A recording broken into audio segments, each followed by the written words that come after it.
Assalamualaikum warahmatullahi wabarakatuh. Perkenalkan, nama saya Nazma Sumawan. Di sini saya akan menjelaskan tentang obat otonom. Jadi, obat otonom itu adalah obat yang bekerja memengaruhi sistem saraf otonom untuk meneruskan impuls, sehingga memengaruhi kerja dari organ, dari otot polos, kemudian dari kelenjar, dari jantung. Itu adalah obat otonom. Obat otonom sendiri terbagi menjadi 3, yaitu obat yang bekerja pada sistem saraf simpatis, kemudian parasimpatis, dan terakhir adalah obat yang bekerja pada perintah ganglion. Yang pertama, obat yang bekerja pada saraf simpatis. Pada saraf simpatis sendiri terbagi menjadi 2, ada adrenergik dan adrenolitik. Adrenergik sendiri adalah jenis obat yang bekerja meniru sistem saraf otonom dengan melepaskan norepinefrin dalam keadaan aktif, takut, waspada, melarikan diri, berkelahi, dan lain sebagainya. Kemudian ada reseptor dari alfa dan beta. Efek dari obat adrenergik sendiri itu dipengaruhi dari jenis reseptornya. Ada reseptor alfa. Reseptor alfa itu dia lebih sensitif terhadap norepinefrin. Kalau alfa 1 dia dapat menyebabkan vasokonstruksi atau penyempitan pembuluh darah dan dapat meningkatkan sekresi kelenjar seperti kelenjar air liur dan kelenjar keringat. Kemudian pada alfa 2 dia tuh sebaliknya berlawanan dengan alfa 1. Kalau alfa 2 dia menghambat pelepasan norepinefrin yang dapat menyebabkan penurunan tekanan darah dan mengurangi gerakan usus atau gerakan peristaltik. Selanjutnya ada reseptor beta. Kalau reseptor beta itu dia lebih sensitif terhadap isoprenalin. Beta 1 dapat meningkatkan kekuatan dan kecepatan konstruksi jantung atau inotropik dan kronotropik. Pada beta 2 dapat menyebabkan pelebaran saluran udara di paru-paru atau bronkodilatasi dan meningkatkan metabolisme gula dan lemak. Untuk lokasi dari reseptor sendiri untuk alfa 1 dan beta 1 umumnya berada setelah simpul saraf atau postsinaptik. Sedangkan pada alfa 2 dan beta 2 dia dapat ditemukan sebelum saraf presinaptik dan lokasi lain di luar simpul saraf atau ekstrasinaptik seperti kulit, otak, rahim, dan trombosit. Selanjutnya di sini ada obat adrenergik dan efek utamanya. Yang pertama efek shock, yang kedua efek asma. Contoh obat dari adrenergik itu obat salbutamol. Ketiga ada efek hipotensi atau tekanan darah rendah. Contoh obat adrenergiknya yaitu obat propranolol. Keempat ada pilek. Contoh obatnya yaitu obat imidazolin adalah obat dengan dekongestan yang bekerja pada reseptor alfa. Kelima ada pelebaran pupil atau midriatik. Obatnya yaitu phenylephrine, digunakan untuk melebarkan pupil dengan merangsang reseptor alfa. Yang terakhir ada obesitas. Kemudian ada adrenolitik atau simpatolitik. Dia itu berbeda dengan obat adrenergik. Kalau obat adrenergik kan dia meniru efek dari saraf simpatis, sedangkan adrenolitik dia melawan atau mengurangi efek sistem saraf simpatis tersebut. Kedua ada obat yang bekerja pada sistem saraf parasimpatis. Kalau obat yang bekerja pada sistem parasimpatis terbagi juga menjadi 2. Ada obat kolinergik dan antikolinergik. Kolinergik atau parasimpatomimetik adalah obat dengan efek yang sama dengan saraf parasimpatis karena dia melepaskan asetilkolin. Tugas utama dari saraf parasimpatis sendiri yaitu dia mengumpulkan energi dan menghambat penggunaan. Apabila sistem parasimpatis sendiri dirangsang, efeknya menyerupai keadaan istirahat atau tidur. Kemudian di sini juga terdapat beberapa efek yang ditimbulkan oleh obat kolinergik sendiri.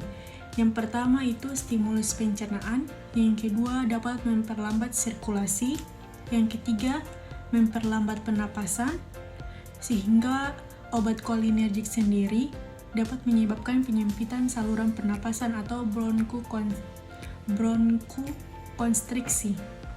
Keempat, dapat menyebabkan kontraksi otot mata.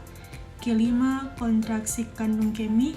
Keenam, dilatasi pembuluh darah dan kontraksi otot rangka.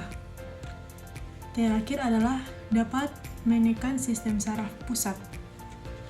Kemudian di sini terdapat efek muskarin dan efek nikotin, yaitu dua jenis efek yang dihasilkan oleh asetilkolin, yaitu yang merupakan neurotransmitter utama pada sistem parasimpatik, tetapi dia itu mempunyai reseptor yang berbeda. Kalau efek muskarin sendiri disiapkan oleh reseptor muskarinik, sedangkan pada efek nikotin sendiri disiapkan oleh reseptor nikotinik sendiri. Kemudian di sini ada obat antikolinergik atau parasimpatolitik, yaitu obat yang bekerja dengan menghambat atau memblokir efek dari asetilkolin pada reseptor muskarinik pada sistem saraf pusat maupun pada sistem saraf perifer.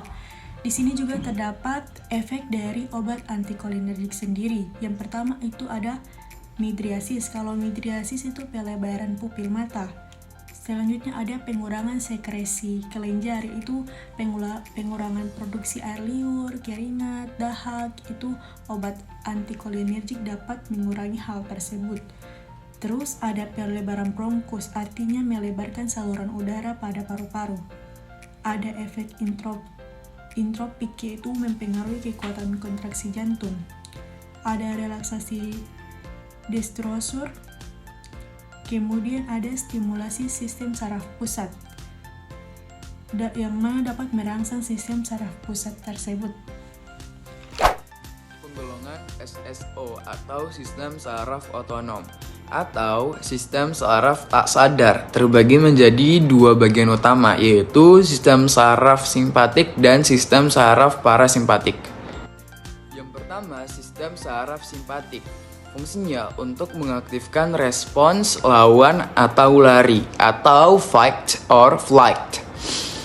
Sistem ini di tubuh pada keadaan aktif itu saat tubuh dalam kondisi stres, terancam, atau membutuhkan peningkatan aktivitas.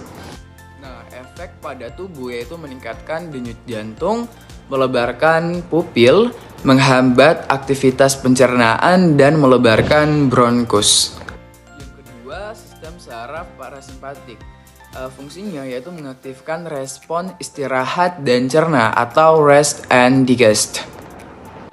Nah, sistem ini pada keadaan aktif itu saat tubuh dalam kondisi rileks atau pemulihan. Efek pada tubuh yaitu menurunkan denyut jantung, menyempitkan pupil, merangsang aktivitas pencernaan, dan menyempitkan bronkus. Perkenalkan, nama saya Santi Goyaro, NIM 144012024089. Di sini saya akan menjelaskan tentang sistem saraf otonom atau SSO.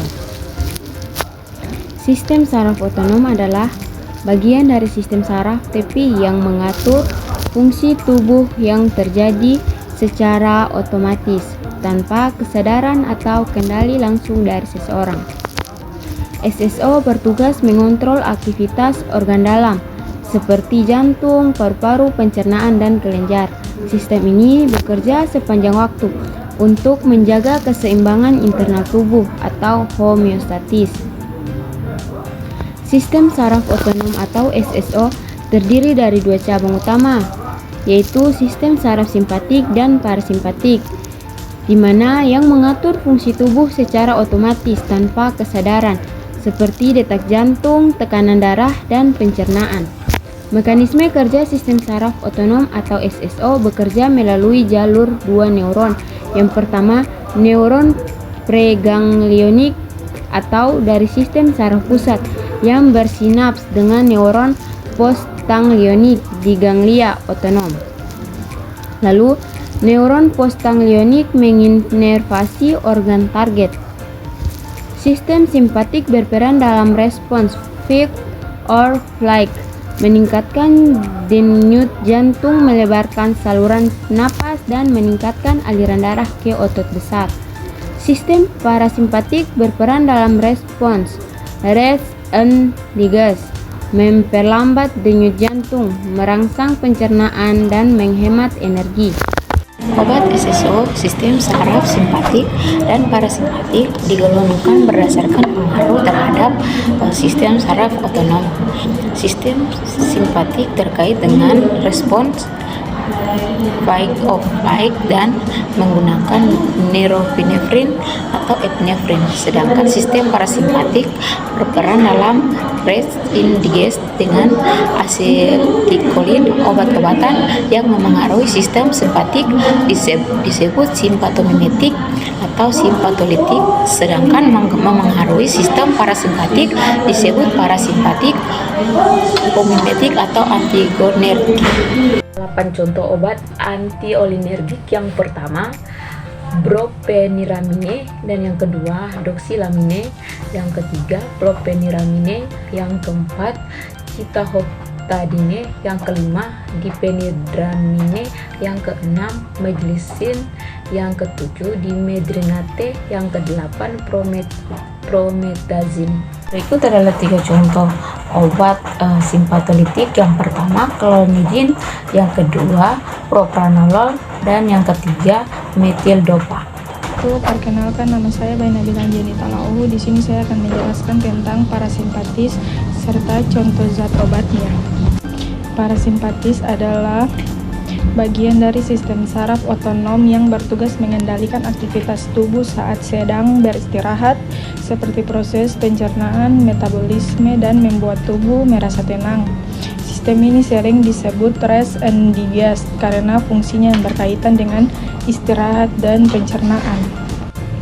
Zat obat yang termasuk dalam golongan parasimpatis juga dikenal sebagai parasimpatomimetik atau kolinergik, adalah obat yang meniru atau meningkatkan aktivitas sistem saraf parasimpatis. Contohnya adalah obat-obatan yang merangsang reseptor muskarinik atau kolinergik, atau menghambat enzim asetilkolinesterase atau yang memecah asetilkolin.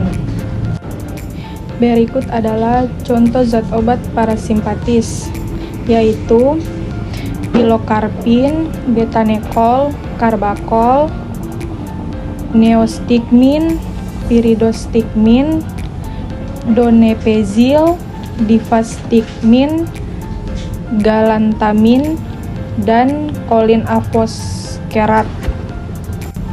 Sekian saya jelaskan mengenai parasimpatis dan serta contoh zat obatnya.